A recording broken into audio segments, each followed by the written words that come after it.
අයිබෝවන් පුතේ හැමෝටම මම මේ වීඩියෝ එකකින් කරන්න බලාපොරොත්තු වෙන්නේ ඔයාලට මේ විදිහ හම්බෙලා තියෙන මෙන්න මේ පරමාණු ව්‍යුහයේ පළවෙනි ටියුට් එක ගැන පොඩි සමරි එකක් දෙන්න. ඒ කියන්නේ මේකේ තියරි ඔක්කොම ඉන්ක්ලූඩ් කරලා හදලා තියෙන ටියුට් එක තියෙන්නේ.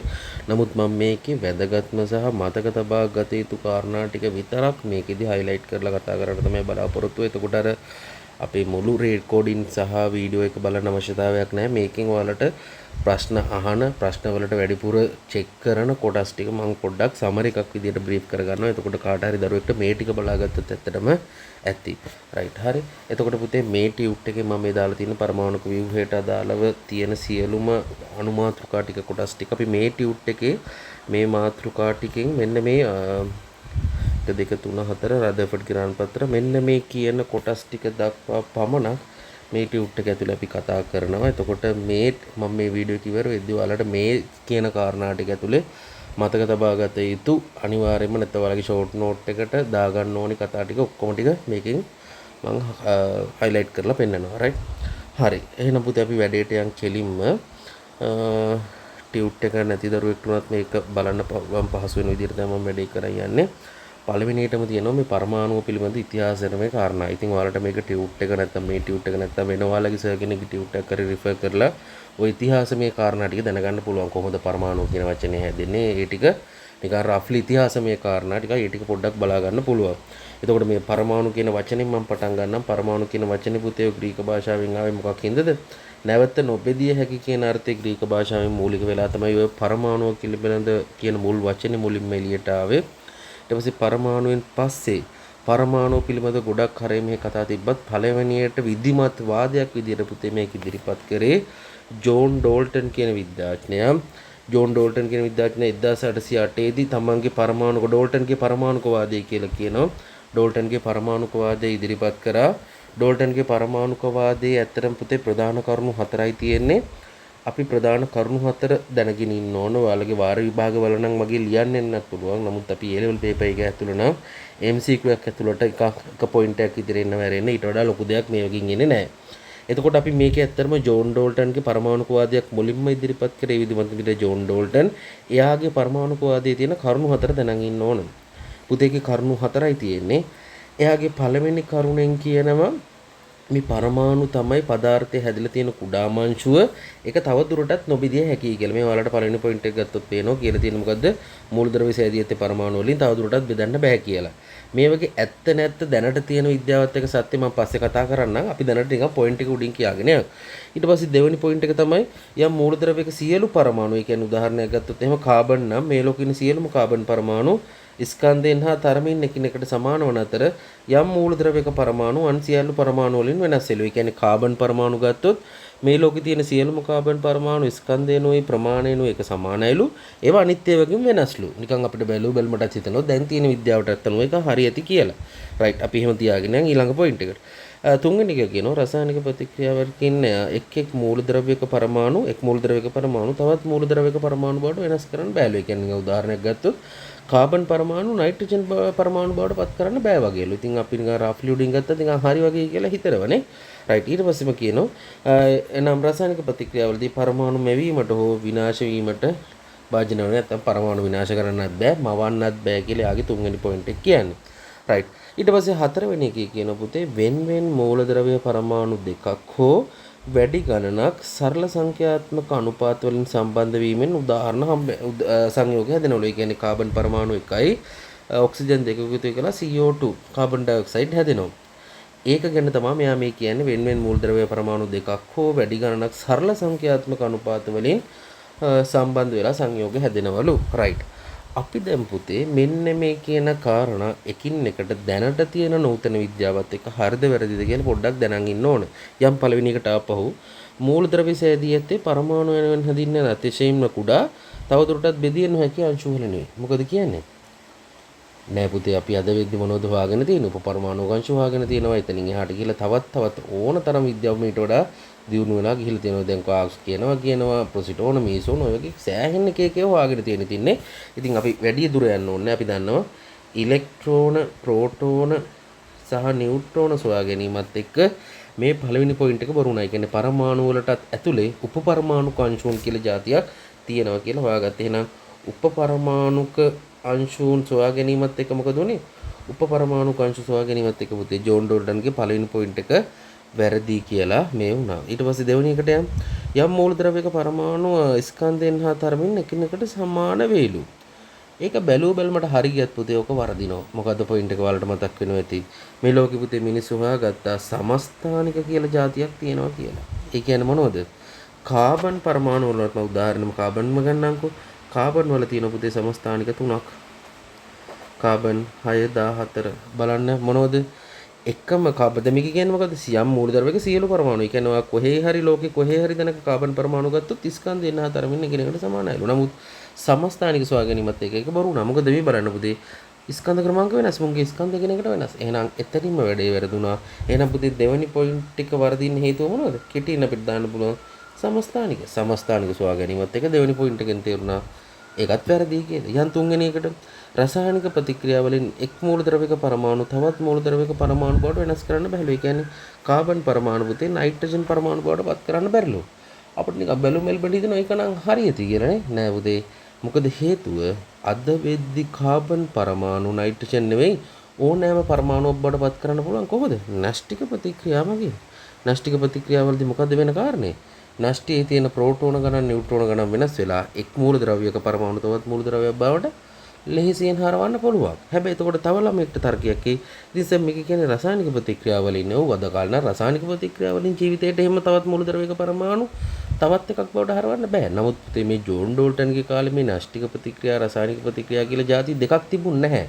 එයාලා න්‍යෂ්ටික ප්‍රතික්‍රියා කියන අදහසක් තිබුණ නැහැ. එයාලා පොදුවේ කිව්වා ඔය රසායනික ප්‍රතික්‍රියාවක් කියන එක මෙහෙම මොකක් හරි විදියකින් මොනවා හරි ප්‍රතික්‍රියාවකින් මේක කරන්න බෑ වගේ එකක් තමයි එයාලගේ අදහස තිබ්බේ. නමුත් අද වෙද්දි නිකන් තියෙන මොකද්ද? ඇත්තටම න්‍යෂ්ටික ප්‍රතික්‍රියා සොයා ගැනීමත් එක්ක මේ ප්‍රකාශයත් බොරු වුණා. අපිට ඇත්තටම පුතේ වෙනත් පරමාණුවක් තවත් පරමාණුවක් බවට පත් කරන්න පුළුවන්. රයිට්. හරිනේ. රයිට්. ඔය රසායනික ප්‍රතික්‍රියා කියන වචනේ හිතන්න එපා. මොකද එයාලා ඇත්තටම ඔය රසායනික ප්‍රතික්‍රියා කියලා අදහස ගත්තේ එයාලා ඒ කාලේ න්‍යෂ්ටික එකකුත් දැනගෙන ඉඳලා නෙමෙයි. එයා නිකන් පොදුවේ කිව්ව වචනයක් තමයි ප්‍රතික්‍රියාවකින් තවත් පරමාණුවක් තවත් එකක් බවට පත් කරන්න බෑ කියලා. එහෙනම් තුන්වෙනි පොයින්ට් එකත් පුතේ මේ විදිහට බොරු වෙනවා. ඇයි හේතුව? ඇත්තටම අසත්‍ය වෙනවා. මොකද හේතුව? න්‍යෂ්ටික ප්‍රතික්‍රියාවලින් හොයා ගැනීමත් එක්ක. බලමු වෙන් දැන් හතරෙන් තුනක්ම වැරදි. ඒ කියන්නේ නූතන විද්‍යාවට වඩා. එක බැලුවම හතරවෙනි පොයින්ට් එක බලමු. වෙන් පරමාණු වලින් වෙන් මූලද්‍රව්‍ය වල පරමාණු දෙකක් හෝ වැඩි ගණනක් සරල සංඛ්‍යාත්මක වූ ඇත්තටම පුතේ මූලද්‍රව්‍ය පරමාණු එකතු වෙලා තමයි එක පරමාණු. කාබන් එකකුයි H4ක එකතු වෙලා CH4 හැදෙනවා. ඊට පස්සේ ජලය හැදෙන්නේ H2කුයි ඕක. ඔව් බැලුවල්මට හරි. නමුත් පුතේ මේ ප්‍රකාශනයේ වරදින්නේ මේ එක වචන කීපයක් නිසා. මොනවද? සරල සංඛ්‍යාත්මක අනුපාත. ඒ කියන්නේ පුතේ මෙයා හිතලා කියලා තියෙනවා හැම එකක්ම හැදෙන්නේ සරල සංඛ්‍යාත්මක අනුපාත වලින්. නෑ පුතේ එහෙම නෙවෙයි. අද කාබන්ගේ හයිඩ්‍රජන්ගේ ඊට වඩා විවිධාකාර උදාහරණ ගත්තොත් C6 H22 O11 වගේ මොනවද කියන්නේ? ප්‍රතික්‍රියාව සංයෝග තියෙනවා. නැත්නම් C7 H53 වගේ කාබනික හයිඩ්‍රයිඩ් මේ මොනවද? හයිඩ්‍රෝකාබන තියෙන්න පුළුවන්. ඉතින් මේ වගේ අනුපාත සරල නැහැනේ බලන්න. 453 කියන එක සුළු කරන්නත් බෑ. නේද? දැන් C50ට C80 නම් සුළු කරන්න පුළුවන්. කොහොමද? කාබන් 5ට 8 කියලා 50ට 8 කැපෙනවනේ 5ට 8 කියලා අනුපාත ගන්න පුළුවන්. නමුත් පුතේ මේ වගේ අනුපාත සුළු කරන්නත් බෑ. එහෙනම් හතරවෙනි ප්‍රකාශය වර්ධින මොනවකින්ද?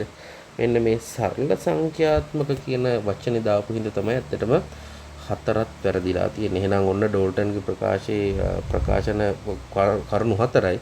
ඒ කරුණු හතරම පුතේ නූතන විද්‍යාවට අනුව අසත්‍ය වෙලා යනවා. නමුත් ඒ වගේ හිතන්න නොතකොට ජෝන් ඩෝල්ටන් බොරු කිව්ව නෙමෙයි. ඒකේ අදහස මොකද්ද? ජෝන් ඩෝල්ටන් ඒ කාලේ හැටියට පරමාණු පිළිබඳ ලොකු වාදයක් එයා ඉදිරිපත් කරේ. ඒ කාලේ හැටියට කිසිම වාදයක් තිබුණ නැහැ මේ පිළිබඳ. නමුත් මේ නූතන විද්‍යාවත් එක්ක අද බැලුම තමයි මේ කියන කාරණා අදට ගැලපෙන්නේ නැහැ කියන එක අපි මෙතෙන්දී කතා කරන්නේ. එහෙනම් ඔන්නවා මතක තියාගන්න ඩෝල්ටන්ගේ කරුණු හතරයි. ඒ කරුණු හතර අසත්‍ය වෙන්නෙත් මොන හේතුන් හින්දාද කියලා මතක තියාගන්න. කොයි විදිහට හරි කමන්නේ මතක තියෙන්නයි ඕන.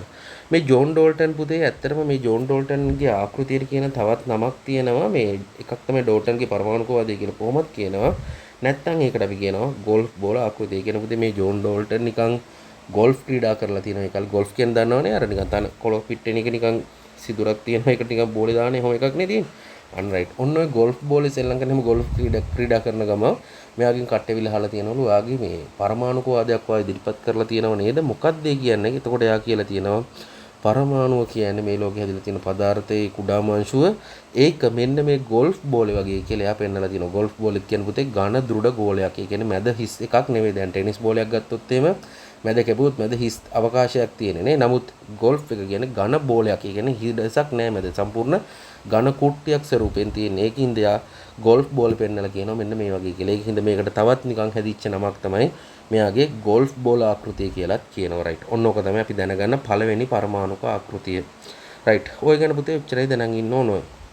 ඊට පස්සේ ජෝන් ඩෝල්ටන්ගේ පරමාණුකවාදයෙන් පස්සේ අපි ඊළඟ වැඩේට යන්. ජෝන් ඩෝල්ටන්ගේ පරමාණුකවාදයෙන් පස්සේ වසර ගණනාවකට පස්සේ මිනිස්සු හොයාගත්ත මොනවද? උපපරමාණුක අංශු. දැන් අපි දන්න උපපරමාණුක අංශු කියන්නේ මොනවද? ඉලෙක්ට්‍රෝන, ප්‍රෝටෝන, නියුට්‍රෝන. ඉලෙක්ට්‍රෝන, ප්‍රෝටෝන, නියුට්‍රෝන. හරිද?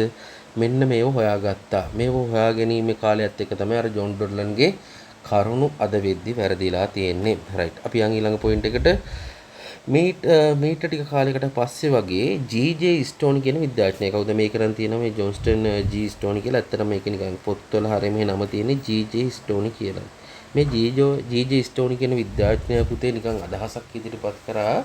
එයා තමයි මේ මුලින්ම ඉලෙක්ට්‍රෝනය කියන නමක් කරලියට ගෙනාවා. එයා කිව්වා මේ විද්‍යාව නිකන් මිනිස්සු ගැන මිනිස්සුන්ට කුතුහලයක් තිබ්බ මේ පදාර්ථයට නැත්තම් වී කාලේ මේ ලොකු හුස්වා ගැනීමක් තමයි විද්‍යුතය කියන එක කරන්ට් එක.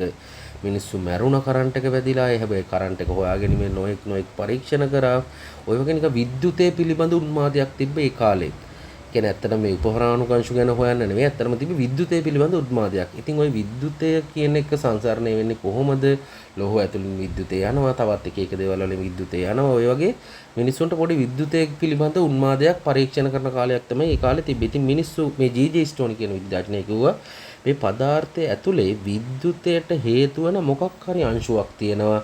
ඒක එයා මුකුත් එයා දන්නේ නැහැ. එයා නිකම් කිව්ව නමක් මෙන්න මෙහෙම ඉලෙක්ට්‍රෝනය කියලා නමක් දුන්නා. මෙන්න මෙහෙම අංශුවක් ඇති අන්න ඒක ඉලෙක්ට්‍රෝනය කියලා නමක් දුන්නා. එතකොට අපි අදටත් ඉලෙක්ට්‍රෝනය කියන පදය හඳුන්වා දුන්නේ කවුද කියලා පාස් පේපර්ස් වල ඕන තරම් අහුවලා තියෙනවා. කවුද අපි ගන්නෙ? ජී.ජේ. ස්ටෝනි. හැබැයි යාට මොකද්ද මේ ඉලෙක්ට්‍රෝනේ කොහොමද අනම්මනම් මුකුත් නැහැ. යන්නේ නිකන් නමක් දුන්නා විතරයි. රයිට්. අපි යන් ඊළඟ මාතෘකාවට එතන එච්චරයි කතා කරන්න තියෙන්නේ. රයිට්. මං මෙතන පොඩ්ඩක් පාඩමේ සෙටප් එක මං වෙනම විදියකට හදන් තියෙනවා. ඔයාලා රිසෝසස් බුක් එකේ විදියට නෙවෙයි පුතේ. මම මෙතෙන්දි කතා කරන්න යන්නේ පරමාණුව පිළිබඳ අපි අද දැනගෙන ඉන්න විදිය. දැන් ඇත්තටම රිසෝසස් බුක් වල එහෙම ගත්තොත් එහෙම තියෙන මෙතනින් එහා වෙන පරීක්ෂණ ටිකක් තියෙන. නමුත් මං පොඩ්ඩක් ඕඩර් එක පන්නලා යනවා. මම මේ ඩෝල්ටන්ගේ පරමාණුකවාදයෙන් පස්සේ මං කෙලින්ම යනවා නූතන පරමාණුව පිළිබඳ අද තියෙන විද්‍යාවේ කොහොමද තියෙන්නේ කියලා. අපි ඒක කතා කරගෙන යෑම අපිට පහසු වෙයි ඉස්සරහා මාතෘකා තේරුම් ගද්දි. රයිට්. මම මෙතෙන්දි මෙහෙම වැඩේ පටන් ගන්නම්. අපි අද තියෙන නූතන විද්‍යාවට අනුව බැලුවොත් පුතේ මූලද්‍රව්‍යයක් පවතින පුරුලන් සරලතම ආකාරය තමයි පරමාණුව. ඇයි එහෙම කියන්නේ? ඉතින් සර් පරමාණුව තවත් කොටස් වලට බෙදන්න පුළුවන් නේ. දැන් උදාහරණයක් ගත්තොත් පුතේ කාබන් පරමාණුවක් ගත්තොත් එහෙම කාබන් පරමාණුව මම මෙහෙම අඳින්නම්කෝ. මේක ඇතුලේ නෂ්ටියක් තියෙනවා. මම දැනට උගන්නලා නැහැ. නිකන් හිතනවා ඔයාලගේ O level දෙන්නෙමින් කොහොමද නිකන් දන්නවා ඇති කියලා. මේ තියෙන කාබන් පරමාණුවක්. මේක ඇතුලේ නෂ්ටියක් තියෙනවා. වටේ ශක්ති මට්ටම් වල ඉලෙක්ට්‍රෝන තියෙනවා. අපි පුතේ ඔක උපපරමාණු අංශුන් වලට වෙන් කරොත් ඒ කියන්නේ ප්‍රෝටෝන, නියුට්‍රෝන, ඉලෙක්ට්‍රෝන ඕවට වෙන් කරොත් අපිට කෙලින්ම කාබන් පරමාණුව නැති වෙලා යනවනේ. එහෙනම් කාබන් පරමාණුව කියන එක, ඒ කියන්නේ කාබන් කියන එක තියෙන අපි හිතනවාට කාබන් කැලක් අතට දීලා අතට කියනවා මේක පොඩි පොඩි කොටස් වලට කඩාගෙන යන්න කියලා. කඩාගෙන ගියොත් පුතේ ඔයා කාබන් පරමාණුවක් දක්වා කඩාගෙන ආව කියන්නකෝ.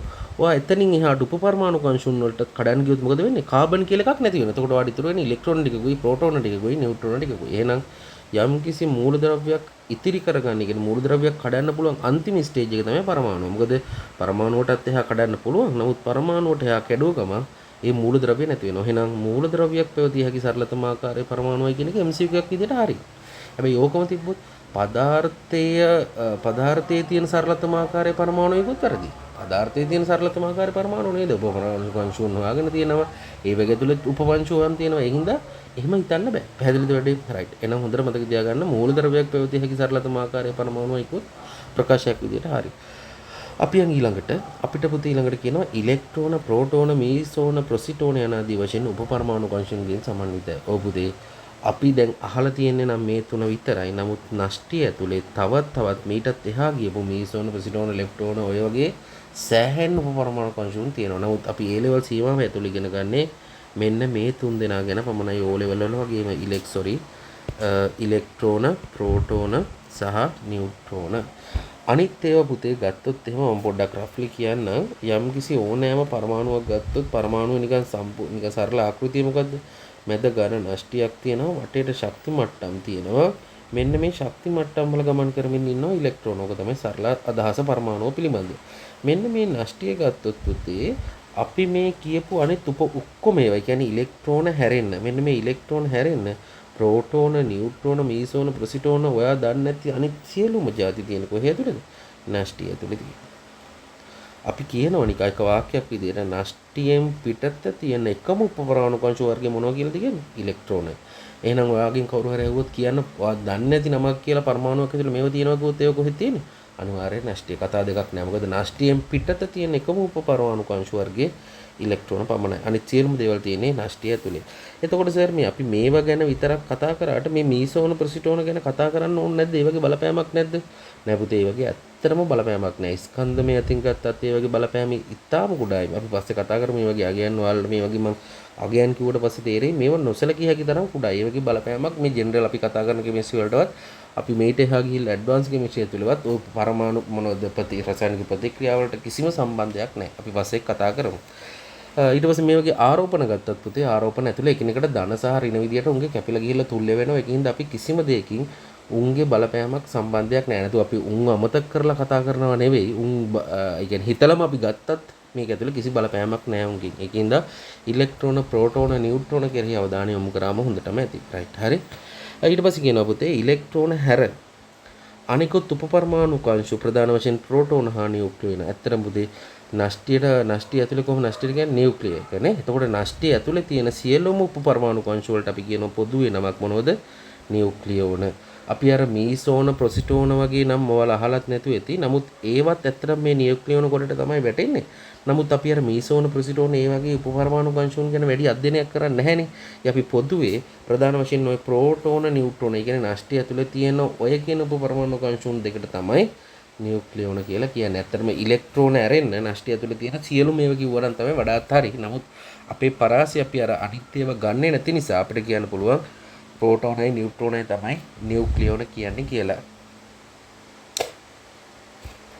රයිට්. අපි ඊළඟට යන් ඉලෙක්ට්‍රෝන. ඉලෙක්ට්‍රෝන පුතේ කොහෙද තියෙන්නේ? හැමතිස්සෙම නෂ්ටියෙන් පිටත තියෙන නෂ්ටිය වටා පවතින ශක්ති මට්ටම. අපි ශක්ති මට්ටම් වලට කියන පුතේ තවත් නමක් තමයි කවච. මොකද්ද? කවච. මෙන්න මේ ශක්ති මට්ටම් වල කවච අහඹුලස ඉලෙක්ට්‍රෝන ගමන් කරමින් ඉන්නවා. මේවා O level දැනුමනුත් දන්නවා සහ ඔයාලට පස්සෙත් සෑහෙන මේවා ගැන අපි කතා කරනවා මේ පාඩමෙම අවසානට යද්දී. රයිට්. අපි ඊට පස්සේ පුතේ පොඩ්ඩක් තියෙනවා මාතෘකාවක් මේ උපපරමාණු කංශු අතර සංසන්දනය කියලා මාතෘකාවක්. මේකෙදී අපි කරන්නේ මේ අපි අර ප්‍රධාන වශයෙන් කතා කරන උපපරමාණු කංශු තුන. කවුද? ඉලෙක්ට්‍රෝනය, ප්‍රෝටෝනය, නියුට්‍රෝනය කියන උපපරමාණු කංශු තුන ගැන ස්කන්ධමය සහ එයාලගේ ආරෝපණ විදියට පොඩ්ඩක් සංසන්දනය කරගෙන යනවා. ඇත්තටම පුතේ මේ ඉලෙක්ට්‍රෝන, ප්‍රෝටෝන ගත්ත, නියුට්‍රෝන තුන ගත්තම මුන්ගේ මේ නියුට්‍රෝන කියන එකට ආරෝපණයක් නැහැ.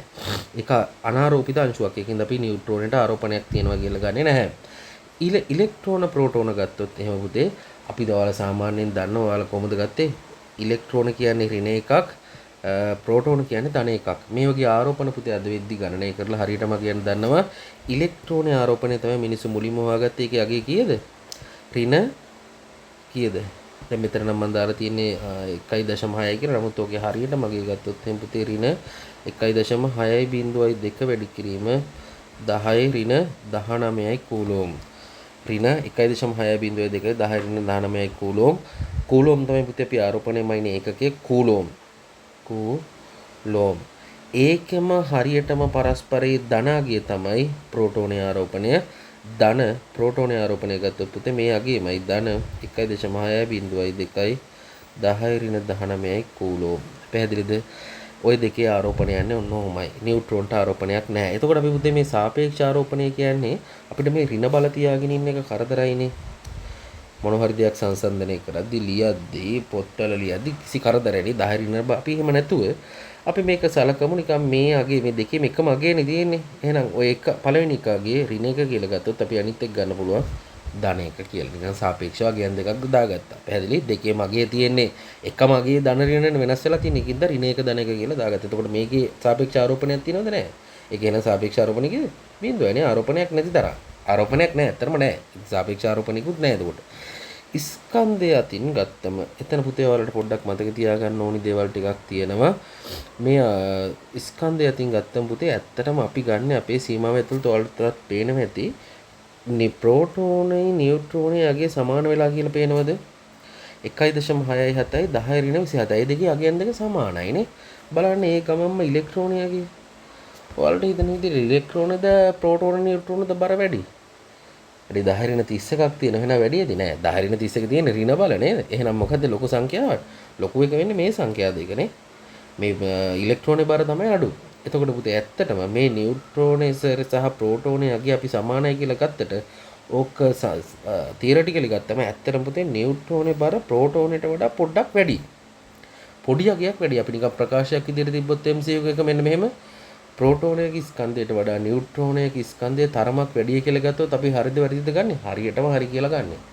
හැබැයි අපි එයාගේ ඊට නොසලකිය හැකි තරම් ඒ කියන්නේ පොඩි අගයක් ඉඳ අපි මේ දෙකේ සමානයි කියලා තමයි සාමාන්‍යයෙන් දක්වන්නේ. නමුත් අපි දැනන් ඉන්න ඕන ප්‍රකාශයක් විදිහට ආරම්භ දුන්නොත් අපි ගන්නෙ නියුට්‍රෝන ස්කන්ධය වැඩි කියලා. එතකොට මේ දෙකටම සාපේක්ෂව පුතේ ඉලෙක්ට්‍රෝන ස්කන්ධය ඉතාමත්ම කුඩායි. ඇයි ඉතාමත්ම කුඩායි කියන්නේ? පුතේ ඔයාලට හිතේ ඉතින් සර් 10 ඍණ බල 4ක් නේ කියලා. මම මේ ලියන එකත් එක්ක ඉස්සරහට තේරෙයි. අපි පුතේ සාපේක්ෂ ස්කන්ධයක් කතා කරනවා. මේ mu කියන්නේ ඇත්තට මෙතන පොඩි තා වචනයක් කියන්න ඕන. සාපේක්ෂ ස්කන්ධය ආරෝපණය සාපේක්ෂ ආරෝපණය වගේ ස්කන්ධයේ සාපේක්ෂ ස්කන්ධය. එතකොට සාපේක්ෂ ස්කන්ධය ගන්න පුතේ මේ තියෙන අපි මෙතනත් අර වගේමයි. මේ 10 ඍණ බලන් තියන් අපිට කරදරයිනේ වැඩේ. කිසිම අදහසක් නැහැ 10 රින බල තියන්. මෙයාලා කරේ මෙන්න මෙහෙම වැඩක් පුතේ. දැන් මෙතන ප්‍රධාන අගේ තියෙන්නේ ප්‍රෝටෝන වලටයි නියුට්‍රෝන වලටයිනේ ලොකු මගේ. ඒ අකින් මේ සියල්ලම බෙදුවා. මොකද්ද කරේ? 1.67න් ඔය 10 රින බලෙන් මේ ඔක්කොම බෙදුවා. බෙදලා ඉවරලා නිකන් සාපේක්ෂ අගයක් කියන්න ගත්තා. මේ අර 10 රින 27න් මේකත් බෙදුවා. හරිද? එහෙන් බෙදුවට පස්සේ මේවට එන්නේ මොකද්ද පුතේ? 1 නේ. අර උඩ අගියට ඉතින් කැපිලා යනවනේ මේ. උඩට මේක කැපිලා යනවා. එහෙනම් එන්නේ සාපේක්ෂ ස්කන්ධ 1. මෙන්න මේකට බෙදුවට පස්සේ නෝ පුතේ මෙන්න මෙහෙම අගයක් කීයද එන්නේ? එක බෙදීම 1836යි. ඔන්න ඉලෙක්ට්‍රෝනට ආව ස්කන්ධයක් එක බෙදීම 1836යි. ප්‍රෝටෝනට 1යි නියුට්‍රෝනට 1යි. ඔන්න ඔකට අපි කියන මොකද්ද? සාපේක්ෂ ස්කන්ධ. මම මේ ටික පොඩ්ඩක් පුතේ මකා ගන්න. මට ඉන්න ඕනේ හින්දා මෙතන. ඔන්න ඔය සාපේක්ෂ ස්කන්ධයට පුතේ අපි කියනවා මේ ඇටොමික් මෙතන මේ තියෙන mu කියලා දාලා ඇටොමික් මාස් යුනිට් කියන එක මේ අපි ඇත්තටම මෙතන අපි ඒක ගන්න මෙන්න මෙහෙමයි ප්‍රෝටෝනේ සහ නියුට්‍රෝනේ ස්කන්ධයන් එක්කනේ අපි මේක කම්පෙයාර් කරගෙන යන්නේ. එතකොට අපි කියනවා ප්‍රෝටෝනේ ස්කන්ධය 1 mu නියුට්‍රෝනේ ස්කන්ධය 1 mu ඉලෙක්ට්‍රෝනේ ගත්තොත් එහෙම එකයට 1836යි mu කියලා. එතකොට පුතේ ඔයාලට තේරෙනවද කාගේද ස්කන්ධේ වැඩි සාමාන්‍යයෙන් එහෙම බැලුවොත් එහෙම? එතනත් ඉතින් පේනවා 1.1836 කියන්නේ මේවත් එක බැලුවොත් එහෙම මගේ ඉලෙක්ට්‍රෝන සෑහෙන්න අඩුයි. ඒ කියන්නේ ඔයාලට නිකන් 1.1836 කොට තේරෙන්නේ නැහැ. මෙන්න මෙහෙම මම කියන්නම්කෝ. හිතන්න මෙහෙම තරාදියක් තියෙනවා. මේ පැත්තේ මම දාලා තියෙනවා ප්‍රෝටෝන එකක්. නැත්තම් නියුට්‍රෝන එකක් දාලා තිබ්බ කියනවා. දෙකේම බර එකයි තියෙ වෙනසක් නැහැ. එකයි නියුට්‍රෝන දාලා තිබ්බ කියන්නකො. මට කියන්න තරාදිය මෙහෙම සමානව තිරස්ව තියෙන නම් මේ පැත්තට පුතේ ඉලෙක්ට්‍රෝන කීයක් දාන්න ඕනිද? මේකේ අදහස මොකද්ද මේ? 1.1836 කියන්නේ. ඒ කියන්නේ පුතේ ප්‍රෝටෝනයක ස්කන්ධයත් එක්ක බැලුවොත් ප්‍රෝටෝනික ස්කන්ධයෙන් වගේ 1836න් පංගුවක් තමයි ඉලෙක්ට්‍රෝනික ස්කන්ධය. ඒ කියන්නේ පුතේ ප්‍රෝටෝනයකට සමාන කරන්න නම් ඔයා මේ පැත්තේ ඉලෙක්ට්‍රෝන කොච්චරක් දාන්න ඕනද? ඉලෙක්ට්‍රෝන පුතේ 1836ක් තරාදිය මේ පැත්තෙන් තිබුවොත් තමයි තරාදිය සමාන වෙන්නේ.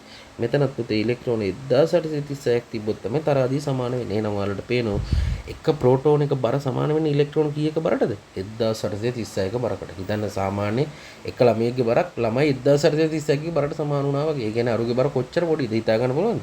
සාමාන්‍යයෙන් එහෙම වෙන්නේ නැති දෙයක් මම නිකන් කිව්වේ මේ අදහසක් ගන්න. එහෙනම් ප්‍රෝටෝනික ස්කන්ධය ඉලෙක්ට්‍රෝන 1836න් ස්කන්ධයකට සමානයි. ඒ කියන්නේ ඉලෙක්ට්‍රෝන ස්කන්ධය ඇත්තට පුතේ අපිට මොකද්ද කියන්නේ? අපි ඉස්සරහට කතා කරනවා. නොගෙනිය හැකි තරම් කුඩායි ප්‍රෝටෝන නියුට්‍රෝන එක බලද්දී. රයිට්. අපි ඉස්සරහට පුතේ කතා කරනවා පරමාණු ගැන ස්කන්ධ කතා කරද්දී ප්‍රෝටෝන නියුට්‍රෝන විතරයි සලකන්නේ. ඉලෙක්ට්‍රෝන වල ස්කන්ධයක් ඇත්තටම පුතේ සලකන්නේ නැහැ. පැහැදිලිද වැඩේ? රයිට්. ඊට පස්සේ මේකෙදි අපි දැනන් ඉන්න ඕන කාරණා ටිකක් තමයි. එතකොට ඉලෙක්ට්‍රෝනේ, ප්‍රෝටෝනේ, නියුට්‍රෝනේ සාපේක්ෂ ආරෝපණ කතා කරා, සාපේක්ෂ ස්කන්ධ කතා කරා. අපි ඊට පස්සේ යන් සොයා ගැනීමට. ඒ කියන්නේ මේවා හොයාගන්න මූලික වුණු විද්‍යාඥයෝ කවුද කියලා. අපි ඉස්සරහට පරීක්ෂණ වලදී කතා කරනවා. මෙතෙන්ද පොඩ්ඩක් මෙතන නෝට් එක කම්ප්ලීට් වෙන්න ඕන හින්දා දාගෙන යන්න. ඉලෙක්ට්‍රෝනේ සොයා ගැනීම පුතේ අර මම කලින් කිව්වනේ ජී.ජේ ස්ටෝනිද? නෑ ජී.ජේ ස්ටෝනි පුතේ ඉලෙක්ට්‍රෝනේ හොයාගත්තේ නෑ. එයා ඉලෙක්ට්‍රෝනේ කියන වචනේ හඳුන්වා දීම විතරයි. එතකොට ඉලෙක්ට්‍රෝනේ සොයා ගැනීමට අපි ජී.ජේ ස්ටෝනි දාන්නේ නැහැ. කවුද පුතේ? අපි පස්සේ කතා කරනවා නම මම මෙතන දැනට කියයි යන්න. ජේ.ජේ තොම්සන් කියන විද්‍යාඥයා. කවුද? ජේ.ජේ තොම්සන් කියන විද්‍යාඥයා. එයා තමයි පුතේ ඉලෙක්ට්‍රෝනේ සොයා ගැනීමේ ගෞරවය යන්නේ. ඊට පස්සේ ප්‍රෝටෝනේ ගත්තොත් එහෙම අර්නස්ට් රදර්ෆර්ඩ්. දැනට මෙතන නෝට් එක දාගමු. පස්සේ වෙනම කතා වෙනවා. Ernest Rutherford. ඒ වගේ පුතේ නියුට්‍රෝනය සොයා ගැනීමේ ගෞරවය යන්නේ ජේම්ස් චැඩ්වික් කියන විද්‍යාඥයාට. මොකද මම මෙතන පොඩ්ඩක් ආයෙ නම ලොකුවට ලියන්නම්. James Chadwick. ජේම්ස් චැඩ්වික් කියන විද්‍යාඥයාට. ඔන්න ඔය ටික තමයි ඔතන කාරණා ටික දැනන් ඉන්න ඕන. මේ මෙතන මේ 1 සමානයි 1.6යි 10 ඍණ 27යි කියන්නේ අපි අර ගන්නේ යගේ. මොකද නියුට්‍රෝනේ සහ ප්‍රෝටෝනේ අගය අරගෙන තමයි අපි ඒක සංසන්දනය කරන්නේ. මේ ඒකින්ද අපි ගන්නවා 1 ඒකේ අගය කියලා. එතකොට මේ වගේ අගයන් එන්නේ මෙතන එන්නේ මම මෙතන පොඩ්ඩක් ආයෙ ලියන්නම් පටලැවෙන ගතිය නැති වෙන්න. සාපේක්ෂ ස්කන්ධය අපි ලියන්නේ සාමාන්‍යයෙන් මේ වගේ 1 ඒ අරගෙන්මයි නෙබෙදුවේ 1 මෙතකොට මේ කියන්නේ පුතේ මොකද්ද? 1/8 6යි පැහැදිලිද වැඩේ? රයිට්. ඔන්න ඔහමයි එන්නේ. හරි. එතකොට ඔතන තමයි ඊළඟට මම යන මාතෘකාවට මේ පරමාණු ආශ්‍රිත හැඳින්වීමට. රයිට්. පරමාණු ආශ්‍රිත හැඳින්වීම කියන එක කතා කරොත් එහෙම ඒකෙදි පුතේ හරි සරල දෙයක් තියෙන්නේ. මේ මම මේ ලියලා තියෙන එක වට නිකන් අමුතුයි කියලා හිතුණා. ටික දවසක් යද්දී ඕක නෝමල් වෙයි. මම මේ කියලා තියෙන්නේ ඔයා පරමාණු වල පුතේ එක එක දේවල්. ඒ කියන්නේ උදාහරණයක් ගත්තොත් මම ඔයා පවනස් තැන්වල දැකලා තියෙන්නේ මෙන්න මෙහෙම. mg ධන 2 කියලා ලියනවා. ඒ කියන්නේ ආරෝපණයක් පුතේ කාගේ හරි මතක තියෙනවා නම් අපි සාමාන්‍යයෙන් දාන්නේ මේ යම් කිසි සංයෝගේ දකුණු පැත්තේ උඩ මුල්ලේ මේ x කියන තැන තමයි පුතේ ආරෝපණ මාක් කරන්නේ. ඔය තව දැකලා ඇති කෙමිස්ට්‍රිය තුලේ ඔක්සිජන් අපි හුස්ම ගන්න O ලියන්නේ O2 නැත්නම් H2. අන්න එහෙනම් පුතේ ඒ වගේ අණුවක යම් කිසි පරමාණු ගණනක් දැන් O2 කියන එක අදහස මොකද්ද? O දෙකක් තියෙනවා. අපි ඉස්සරහදී කතා කරනවා. O දෙකක් තියෙන වෙලාවට අපි දාන්නේ මෙන්න මෙතෙන්ට තමයි දෙකක් දාන්නේ. H2 පැහැදිලිද වැඩේ? යම් කිසි එක දැන් ඇමෝනියා ගත්තොත් එහෙම NH3. ඒකේ අදහස නයිට්‍රජන් එකකුයි H3කුයි තියෙනවා කියන එක. එහෙනම් මේ කියන යම් කිසි එක පරමාණු ගාණක් තිබ්බොත් එහෙම පරමාණු ගාණ දක්වන්න පුතේ මෙන්න මේ y කියන ප්ලේස් එකකින්. අපි යෝ නිකන් සම්මත අංකන ක්‍රමයක් වගේ ඒවට වෙනම දාගෙන තියෙන. දැන් H2 O2 කවුරුවත් මෙහෙම ලියන්නේ නැහැ. O පරමාණු කීයද කියලා ලියන්නේ මෙතන. ඒ කියන්නේ ඒව නිකන් සම්මත ක්‍රමයක් හදාගත්තු. ඔය වගේ පුතේ යම් කිසි සංයෝගයක ඔයාලා දැකලා ඇති O level කාලෙත් දැකලා ඇති මේ නිකන් මෙන්න මෙහෙම ලියනවා සමහරක් තැන්වල. කොහොමද? කාබන් 612 කියලා ලියලා තියෙනවා දැකලා තියෙනවද? නේද? හයිඩ්‍රජන් 1 ඔක්සිජන් 816 කියලා ලියනවා. ඒ කියන්නේ අර දකුණු පැත්තේ මේ අගයන් දෙක වගේ වම් පැත්තට ලියන මෙන්න මෙහෙම අගයන් දෙකකුත් තියෙනවා. ඒ සහ Z වලින් මම නම් කරලා කියනවා. ඕවා මොනවද? ඕවා පුතේ වෙන මොකුත් නෙවෙයි. ඕනම මූලද්‍රව්‍යක වම් පැත්තේ උඩින් ඒ කියන්නේ මෙන්න මේ A කියලා තැන දක්වලා තියෙන ස්කන්ධ ක්‍රමාංකය. යම්කිසි මූලද්‍රව්‍යයකට අදාළව ස්කන්ධ ක්‍රමාංකය. දන්නේ නැත්නම් කමක් නැහැ අපි පස්සේ කතා කරමු. මෙතන යටින් දක්වන්නේ පරමාණුක ක්‍රමාංකය. මම මෙතනම දැන් පැහැදිලි කරනවා. එතකොට ඔය වගේ මූලද්‍රව්‍යක වේවා සංයෝගයක වේවා මේ මුළු හතර දක්වන විශේෂිත අංකන ක්‍රමයක් තියෙනවා. ඒ කියන්නේ ඇත්තටම වෙනම අපි අංකනයක් නෙමෙයි. මේක මේ තමයි මේක සංගම් පොදුවේ අපි පාවිච්චි කරන විදියක්. අපි එකින් එකට යම් පොඩ්ඩක් මේ ටික මකා ගන්නම් මෙතන ක්ලියර් වෙන්න ඕනේ හින්දා. එතකොට පුතේ ඕනෑම සංයෝගයක සාමාන්‍යයෙන් මෙන්න මේ දකුණු අත පැත්තේ උඩ මුල්ලේ කියන්නේ x ගෙන් දාන්නේ යම් කිසි එකකට අදාළ ආරෝපණය. මෙන්න මෙතෙන්ට x ගෙන් එන්නේ පුතේ ආරෝපණයකින්ද මම දාලා තියෙනවා x ගෙන් දැක්කන්නේ ආරෝපණය. උදාහරණ තමයි මොනවද? mg ධන 2 සෝඩියම් ධන නේද? ඊට පස්සේ Cl ඍණ NH4 ධන මේ පරමාණුවක් මූලද්‍රව්‍යක පරමාණුවක් අයනයක්ම වෙන්න ඕනේ නැහැ මේ තියෙන NH4 ධන CO3 ඍණ 2. එතකොට ඔයාලට පේනවා දකුණු අත පැත්තේ උඩ මුල්ල හැමතිස්සෙම වෙලා තියෙන පුතේ මොනවටද? ආරෝපණ සඳහා. ඊට පස්සේ මම යනවා දකුණු පැත්තේ ආයට බොටම් එකේ මේකේ පුතේ පරමාණු ගණන උදාහරණ මොනවද?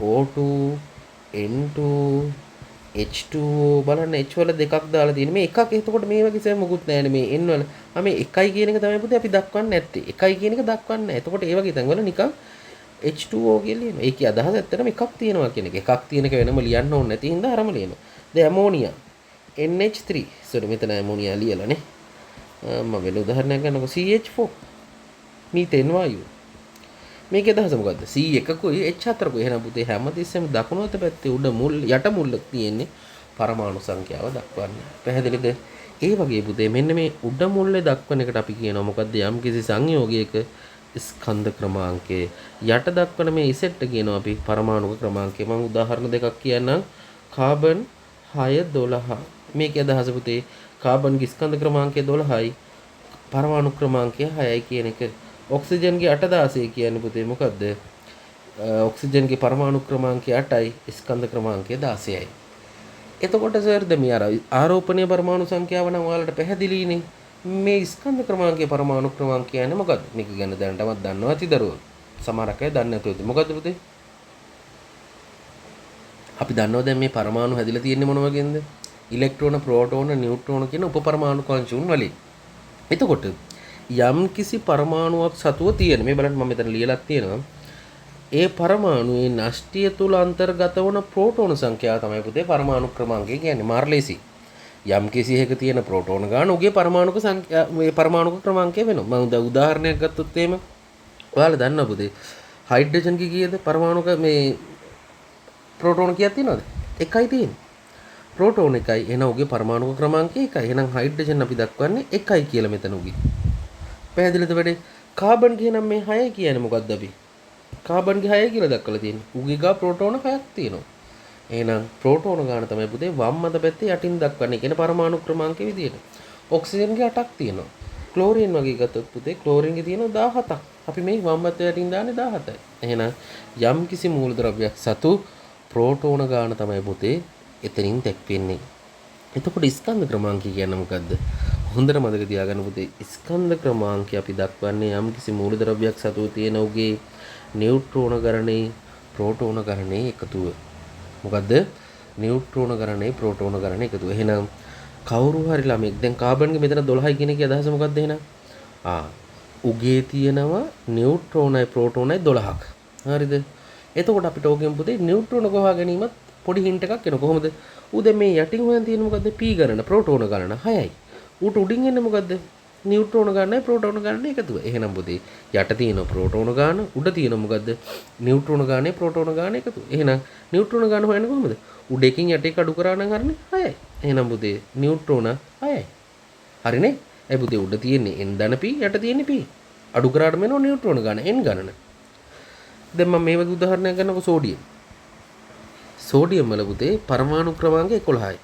මේක ස්කන්ධ ක්‍රමාංකය 23යි කියන්නේ මොකද්ද උගේ පුතේ ප්‍රෝටෝන ගාන 11යි උගේ නියුට්‍රෝන ගානයි ප්‍රෝටෝන ගාන එකතුව කීයද 23යි ඉතින් පුතේ බලන්නකො 23න් 11ක් අඩු කරාම එන්නේ මොකද්ද n ධන p ගෙන් අපි අඩු කරනවා මොකද්ද p බලන්න එන්නේ මොකද්ද කියලා p ට p කැපෙනවා n එන්නේ ඒ කියන්නේ කීයද 23 ඍණ 11 ඒ කියන්නේ කීයද උත්තරේ 12 එහෙනම් පුතේ සෝඩියම්ට තියෙන කීයද නියුට්‍රෝන 12ක් පැහැදිලිද වැඩේ එතකොට යම් කිසි මූලද්‍රව්‍යයක් සතු නියුට්‍රෝන ගානත් අපිට පහසුවෙන් හොයන්න පුළුවන් කොහොමද ස්කන්ධ ක්‍රමාංකයෙන් පරමාණුක ක්‍රමාංකය අඩු කරලා රයිට් එහෙනම් පුතේ මෙන්න මෙතන යට ප්‍රකාශයක් ලියන්නත් තියෙනවා කොහොමද ප්‍රකාශය p හි නියුට්‍රෝන සංඛ්‍යාව p කියන්නේ මොකද්ද මෙහෙද මේ අපේ උදාහරණ මේ මම p කියන මූලද්‍රව්‍යයක් නේ උදාහරණයට අරන් තියෙන්නේ p හි නියුට්‍රෝන සංඛ්‍යාව සඳහා ප්‍රකාශනයක් ලියන්න තියෙනවා කොහොමද ලියන්න පුළුවන් අපිට එහෙනම් ලියන්න පුළුවන් පුතේ උගේ ස්කන්ධ ක්‍රමාංකය අඩු කිරීම පරමාණු ක්‍රමාංකය මම මෙතන සංකේත වලින් ලියුවොත් ලියන්න පුළුවන් මට ඕනෑම මූලද්‍රව්‍යයක ඒරින ඉසෙඩ් ඒ කියන්නේ උගේ ස්කන්ධ ක්‍රමාංකයෙන්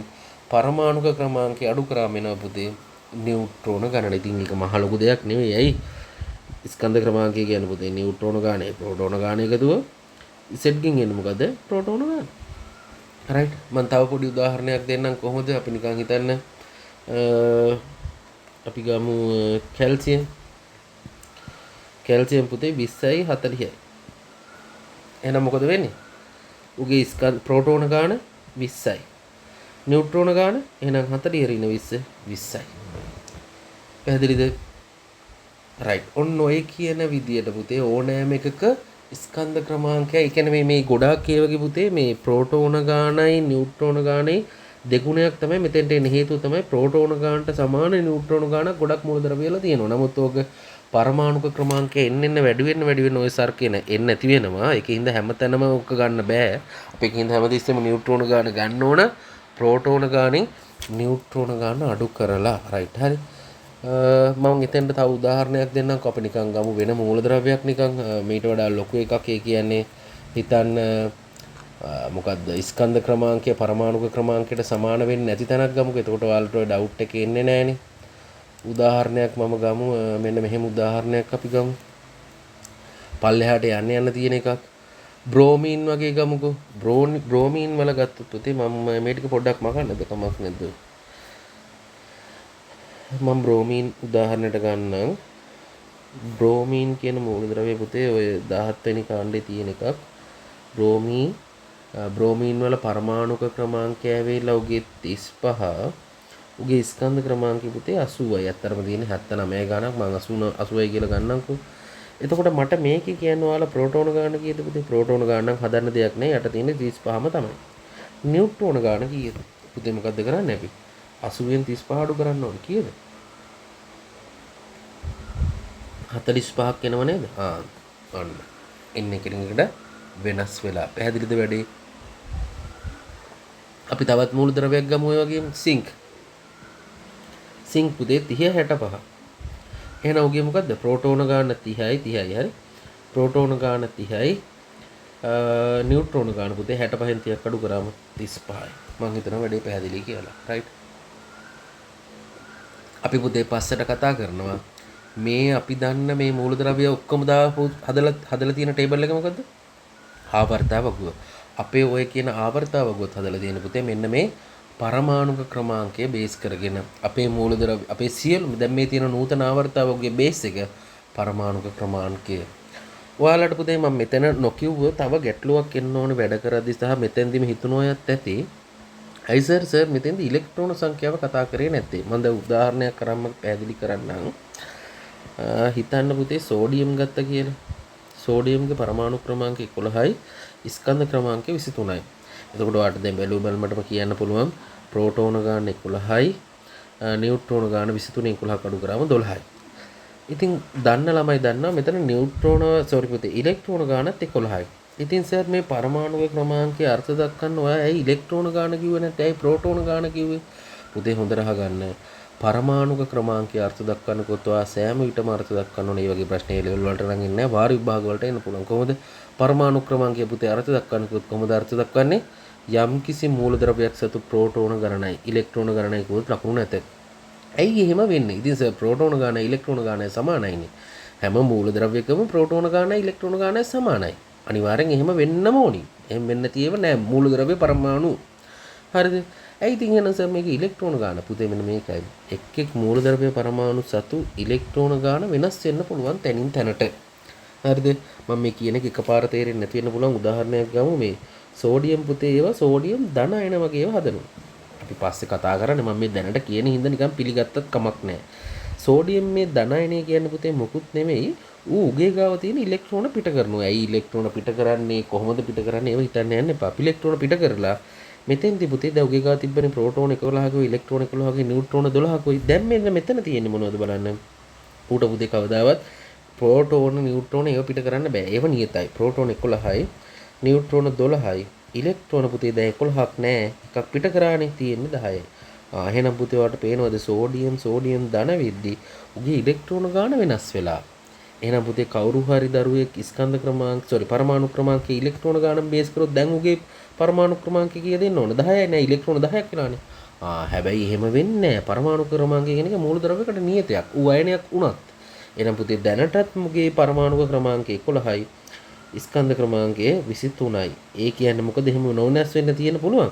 අපි අර්ථ දක්වගත්තේ ප්‍රෝටෝන ගානෙන්නේ. අන්න ඒකයි පුතේ ප්‍රෝටෝන වලින් අර්ථ දක්වන්නේ. මොකද ඉලෙක්ට්‍රෝන ගාන තැනින් තැනට වෙනස් වෙන්න පුළුවන්. ඉලෙක්ට්‍රෝන වයන හදනේ ධනායනයක් හදලා තිබොත් ඉලෙක්ට්‍රෝන පිට කරලා ඍණායනයක් කරන් තිබොත් ඉලෙක්ට්‍රෝන අරගෙන ගොඩාක් කතා තියෙනවා. මම දැන් කියන දේ తాවකාලිකව නිකන් අදහසක් ගත්තම ඇති. හරි. වැඩි හිතන්න යන්න එපා. පස්සේ කොහොමද මේවා පැහැදිලි වෙනවා. එහෙනම් යම් කිසි එක පුතේ ඉලෙක්ට්‍රෝන ගානින් අර්ථ දක්වන්නේ නැතුව ප්‍රෝටෝන ගානින් අර්ථ දක්වන්නේ මෙන්න මේ හේතුව නිසා. පැහැදිලිද වැඩේ? රයිට්. එහෙනම් ඔන්න ස්කන්ධ ක්‍රමාංකය හරි පරමාණු ක්‍රමාංකය හරි ආරෝපණ හරි පරමාණු හරි. මෙන්න මේ කියන concept ටික ප්‍රැක්ටිස් කරන්න දාලා තියෙනවා ප්‍රශ්නයක්. මොකද්ද ප්‍රශ්නේ? පහත දැක්වෙන ප්‍රභේදවල අන්තර්ගත ඉලෙක්ට්‍රෝන ප්‍රෝටෝන ගහ නියුට්‍රෝන ගාන සොයන්න. ප්‍රශ්න 8ක් තියෙනවා. ඔන්න ඔය ප්‍රශ්න 8 කරන්න ඕනි. හරිද? මම පොඩි උදව්වක් දෙන්නම්. මේකේ මම ප්‍රශ්න දෙක තුනක් වගේ සාකච්ඡා කරන්නම් ඔයාලත් එක්ක. ඊටු ටික ඔයාලා ගෙදරදී කරන්න ඕනි. හරි? කරන්න try එකක් දෙන්න. මම මෙන්න මෙහෙම උදාහරණ දෙකක් ගන්නම් මෙතනින් randomly අරගෙන පළවෙනි එකම ගන්නම්කෝ. දැන් ඔයාලා දන්නවා මෙතන මේ යටින් වම් පැත්ත යටින් දක්වන්න මොකද්ද ප්‍රෝටෝන ගාන. එහෙනම් එතනින් තමයි වැඩේ පටන් ගන්න. එහෙනම් මේකේ ලියන ප්‍රෝටෝන ගාන ලියන්න පුළුවන් කොහොමද පුතේ? 1යි. p1යි. මේ 1යිනේ තියෙන්නේ. උඩ මොකද තියෙන්නේ? උඩ ස්කන්ධ ක්‍රමාංකෙත් 1යි. අපි දන්නවා ඒක එන්නේ කොහොමද? n ධන p වලින්. ඉතින් පුතේ අපි දැන් හොයාගත්ත ප්‍රෝටෝන ගාන 1යි කියලා. එහෙනම් මෙතන n ධන p එකක් වෙන්නේ කොහොමද? n ධන p 1යි කියලා විලා. දැන් ඔයා p 1යි කියලාත් හොයාගත්තා. එහෙනම් පුතේ p 1යි කියන්නේ n කීයක් වෙන්න ඕනද? මෙතන පුතේ මේක විශේෂයි. නයිට්‍රජන් නියුට්‍රෝන ගාන කීයද? බිංදුවයි. ඔන්න වැඩි. ඇයි එහෙනම් නැත්තම් මෙතන එක වෙන්න බෑනේ. මෙතන එහෙනම් උඩ මොකද නියුට්‍රෝනක් තිබිලා මෙතන මේ ස්කන්ධ ක්‍රමාංක එකක් වෙන්න බෑ උඩ. ඇයි යට අපිට ආවනේ පුතේ යට ප්‍රෝටෝන ගානත් එකයි කියලා. එහෙනම් n ධන p එකක් වෙන්න නම් නැවත නියුට්‍රෝන ගාන පුතේ බිංදුවක් වෙන්න ඕන. ඔන්න විශේෂ උදාහරණයක්. ඊට පස්සේ ඉවර නෑ ඉලෙක්ට්‍රෝන ගාන හොයන්න ඕන. අපි දන්නවා පුතේ හයිඩ්‍රජන්ට සාමාන්‍යයෙන් තියෙන ප්‍රෝටෝන එකයි ඉලෙක්ට්‍රෝන එකයි. හැබැයි මෙහෙම ලිව්වොත් මෙතන වැරදි. ඇයි? මෙතන පුතේ හොඳට බලන්න තියෙන්නේ හයිඩ්‍රජන් ධන. යම් කිසි එකක් පුතේ ධන වෙලා කියන්නේ ධන කියන්නේ ඔන්න මතක නැත්තම් මේ මතක් කරගන්න ධන කියන්නේ පුතේ ඉලෙක්ට්‍රෝන පිට කරලා. ඉලෙක්ට්‍රෝන පිට කරලා. ඍණ කියන්නේ ඉලෙක්ට්‍රෝන මොකද්ද? ලබාගෙන ණයට ලබාගෙන කොහෙන් හරි. ඍණ වෙන්නේ අපි කාගේ අපි ඍණ වෙනවා කියන්නේ සාමාන්‍ය ජීවිතේ කොහොමද? ණයක් ගත්තොත් තමයි ඍණ වෙන්නේ නේ ණය වෙන්නේ. එහෙනම් ඍණ කියන්නේ ලබාගෙන ධන කියන්නේ පිට කරලා. ඔයා ණයක් දුන්නා වගේ.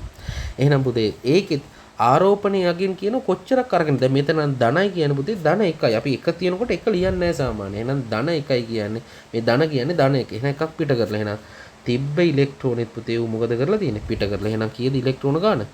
බිංදුවයි. වැඩේ පැහැදිලිද? එහෙනම් පළවෙනි එකට උත්තරේ තමයි ප්‍රෝටෝන 1යි, නියුට්‍රෝන බිංදුවයි, ඉලෙක්ට්‍රෝනත් බිංදුවයි. පැහැදිලිද වැඩේ? රයිට්. මම ඊළඟට ගන්නම් උදාහරණ විදියට මැග්නීසියම් ගන්නවා. හරිද? මැග්නීසියම්ගේ බලන්න පුතේ පරමාණු ක්‍රමාංකය 12යි. එහෙනම් බැලුමට ටක් ගාලා ඉන්න පුළුවන් p ගාන කීයද? 12යි. නියුට්‍රෝන කීයද පුතේ? 24න් 12 කඩු කරාම ඒක 12යි. ඉලෙක්ට්‍රෝන ගාන කීයද? ඉලෙක්ට්‍රෝන පුතේ හරිනම් තියෙන්න ඕන කීයද? 12යි. ඒ ප්‍රෝටෝන ගානට සමාන ඉලෙක්ට්‍රෝන ගානක් තියෙන්න ඕන. නමුත් පුතේ මැග්නීසියම් ධන දෙක තියෙන්නේ. ධන දෙක කියන්නේ මොකද්ද? දෙකක් පිට කරලා. එහෙනම් පුතේ ඉලෙක්ට්‍රෝන ගාන 10යි. වැඩේ හරියටම සෙට් වුණාද? කරන විදිය රයිට්. මම මෙතනින් පොඩ්ඩක් තව ළමයින්ට වරදින්න පුළුවන් එක උදාහරණයක් තියෙනවා. මම ඒකත් පොඩ්ඩක් කියන්නම්. මම ගන්නම් උදාහරණ මෙන්න මේක 8. මේක මේ අංක වැරදිනේ. මේක 6 මේක 7 මේක 8 ප්‍රශ්නේ. ඔන්න මේ 8 වෙනි එක සාමාන්‍යයෙන් 8ට සමානයි 4ත් ඕ දෙක සමානයි ළමයි වරද්ද ගන්න පුළුවන් තැනක්. එතන පුතේ මොකද්ද වරදින්න පුළුවන් තැන තමයි පරමාණු දෙකක් තියෙනවා මේ. ඕ දෙකක් n දෙකක් කොහොම තියෙනවා. මම 8 වෙනි උදාහරණයම ගන්නම්කෝ. ඔයා නිකන් හිතන්න පුතේ ඔක්සිජන් පරමාණු එකක් තිබ්බොත් තමයි මේ ස්කන්ධ ක්‍රමාංක පරමාණු ක්‍රමාංක වෙන්නේ. අපි දෙකකට ගත්තොත් එහෙම ඔක දෙගුණෙන් තමයි ගන්න ඕනේ. එහෙනම් ප්‍රෝටෝන ගාන කියන්නේ පරමාණු ක්‍රමාංකයෙන් එනවා. මම පොඩ්ඩක් මේක අපහැදිලි වෙන්න හින්දා මකන්නම්. ප්‍රෝටෝන ගාන මෙතනින් දක්වලා තියෙනවා කීය කියලාද? මෙතනින් එනවා පරමාණු ක්‍රමාංකය 8යි. එහෙනම් පුතේ ප්‍රෝටෝන ගාන 8යි. නමුත් ඔයා දන්නවා පුතේ මෙතන තියෙන ඔක්සිජන් දෙකක් තියෙනවා කියලා. එහෙනම් පුතේ 8 වැඩි කරන්න ඕන දෙකෙන් ප්‍රෝටෝන ගාන කීයද? 16යි. ඔන්න වරදින්න පුළුවන් තැනක්. වැඩේ පැහැදිලිද? නියුට්‍රෝන ගාන පුතේ 16න් 8ක් අඩු කරාම 8යි. නමුත් පුතේ ඔක්සිජන් පරමාණු දෙකක් ඉන්නවා. එහෙනම් 8 වරක් 2 16යි. වැඩේ පැහැදිලිද? රයිට්. ඔහොම මම ඉලෙක්ට්‍රෝන ගාන හොයන්නේ. ඉලෙක්ට්‍රෝන ගාන හොයද්දි කොහොමද? ඉතින් පුතේ ඔයා දන්නවා ප්‍රෝටෝන ගානට සමාන ඉලෙක්ට්‍රෝන ගානක් ඉන්න ඕනේ. එහෙනම් පුතේ ඔක්සිජන් පරමාණු දෙකයි ඉලෙක්ට්‍රෝනත් 8 වරක් 2 16ක් ඉන්න ඕනේ. නමුත් බලන්න මෙතන තියෙනවා පුතෝ ආරෝපණ. කීයක් තියෙනවද? ඍණ දෙකක ආරෝපණයක් තියෙනවා. ඍණයි කියන්නේ මොකද්ද? ඌ පිටින් අරගෙන පුතේ. උගේ ගාව ඩිෆෝල්ට් තිබ්බ ඉලෙක්ට්‍රෝන ඌට උප්පත්තියෙන් හම්බුණු ඉලෙක්ට්‍රෝන වලට අමතරව පිටින් දෙකක් අරගෙන කියන එක තමයි ඍණ දෙකක් කියන අදහස. එහෙනම් පුතේ පිටින් ගතපු දෙක අපි ඉලෙක්ට්‍රෝන ගානට එකතු කරන්න ඕන. කලින් ඒ අඩු කරා මෙතන එකතු කරන්න ඕන. එහෙනම් ඇයි මේ ඍණ අයනයක්නේ කලින් හම්බුනේ වට ධන අයන මේ තැන් දෙකේම ධන අයන. මෙන්න ඍණ අයන හම්බුණා. එහෙනම් පුතේ 16ට දෙකක් එකතු කරන්න ඕන. එහෙනම් ඉලෙක්ට්‍රෝන ගාන කීයද? 18යි. පැහැදිලිද වැඩේ? මේ පරමාණු ගාන දෙක තියෙන තැන් වල හොඳට පරිස්සම් වෙන්න. වැඩේ පැහැදිලිද? මම මේක පැහැදිලි හින්දා ආයි මකන්න නැත්තම් සංයෝගය මොකක්ද කියලා පේන්නේ නැති වෙන්න පුළුවන් හින්දා. රයිට්. මං හිතනවා මගේ මහන්සි අපිට ගියේ නෑ මම මේ කියපු ටික තේරුණා කියලා. පැහැදිලිද වැඩේ? මෙතන පුතේ මේ වගේ තව උදාහරණ තියෙනවා 6ක්. මම මේ උදාහරණ 6ට අමතරව තවත් උදාහරණයක් දෙන්නම්. ඒකත් පොඩ්ඩක් try කරන්න. මොකද්ද දෙන්නේ? අපි දැන් මෙන්න මෙහෙම n3 7004 මයිනස් මෙන්න මේකත් try කරන්න. දැන් එතකොට උදාහරණ ප්‍රශ්න මෙතන 8ක් තිබ්බ මම දෙකක් තුනක් සාකච්ඡා කරා. ඉතුරු 5යි මේකයි 6යි. ප්‍රශ්න 6ක් තියෙනවා. ඔන්න ඔය ප්‍රශ්න 6 පුතේ පොඩ්ඩක් බලන්න. බලලා අඩුපාඩු තියෙනම් පොඩ්ඩක් කමෙන්ට් එකක් හරි නැත්තම් දාන්න. රයිට්. හරි. නැත්තම් ක්ලාස් එකේදී අපිත් එක ආයි ඩිස්කස් කරමු. රයිට්. හරිනේ පුතේ. රයිට්. අපිට ඊළඟට තියෙන උපපරමාණු අංශු හොයා ගැනීම. ඒ කියන්නේ ඉලෙක්ට්‍රෝන, ප්‍රෝටෝන, නියුට්‍රෝන කොහොමද මේ කියන්නේ මිනිස්සු හොයාගත්තේ කියන නිරාවරණය කරගත්තේ කියන ගැන ප්‍රැක්ටිකල් තුනක් ඔස්සේ කතා කරන්න අපි පුතේ ඒක ඊළඟ වීඩියෝ එකකින් කතා කරමු. රයිට්. හරි. හරි පුතේ මොනවා හරි ප්‍රශ්න තියෙනම් මේක පිළිබඳව මේකෙම කමෙන්ට් එකක් විදියට දාන්න. හරි. thank you පුතේ. අපි පස්සේ දවසක මේ වගේ වීඩියෝ එකකින් හම්බෙමු. හරි.